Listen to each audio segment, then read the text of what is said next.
This is Kevin Law. He's a student at the university who does a lot of study.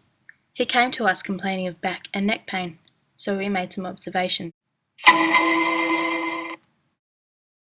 Here we can see the client in his regular study environment, with his laptop and his textbooks. As you can see, he has chosen to study on his bed. We have a reason to believe that this is the cause of the back and neck pain.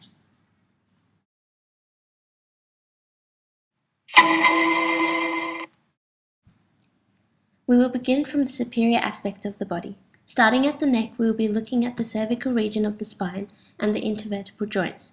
At this joint, flexion is working within the sagittal plane in conjunction with gravity, resulting in what can be described as a poked head.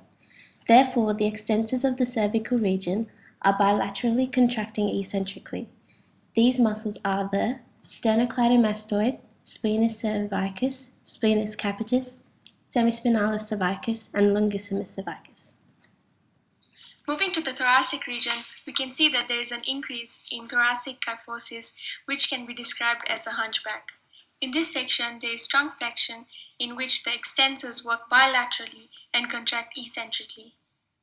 These are the erector spinae muscles, which include longissimus, iliocostalis, and spinalis thoracis. When we look at the shoulders, the scapula is protracted by the concentric action of the subscapularis, pectoralis minor, and serratus anterior.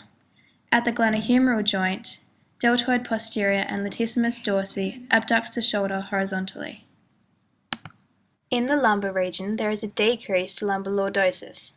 Due to flexion in the trunk, the lumbar extensors work eccentrically because of the presence of gravity. The erector spinae muscles, iliocostalis lumborum, longissimus lumborum, and spinalis lumborum, work in conjunction with quadratus lumborum and work bilaterally. The pelvis is in a posterior pelvic tilt, causing this slouch position that decreases the lumbar lordosis. The muscles that act to perform this movement are the gluteus maximus, rectus abdominis, and the hamstrings. The hip flexors, abductors, and external rotators are working isometrically to maintain this cross-legged position. The center of gravity is shifted anteriorly over the base of support around the knees and the ischial tuberosities.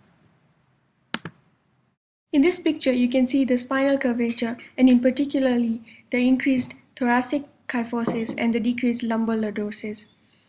The reason why Kevin would be experiencing pain is because this is not a sufficient posture. As a result, certain muscles, such as the erector spinae, are working overtime and therefore are strained.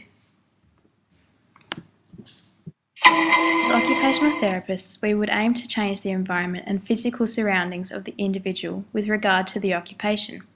The optimal solution would be to reposition the individual to transfer their workstation to a desk and a supportive chair where the computer is at an appropriate height where the forearms and back are supported. Raising the laptop using objects such as books, lab desks, and your everyday iron board can improve your workstation.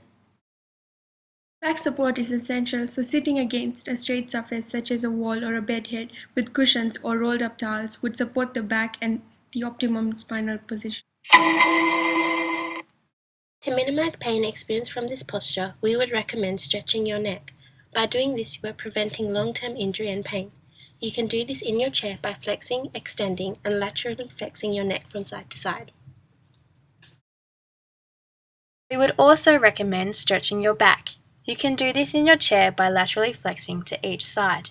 However, it is more effective when doing stretching exercises on the floor, therefore targeting your intervertebral joints and pre- and post-vertebral muscles.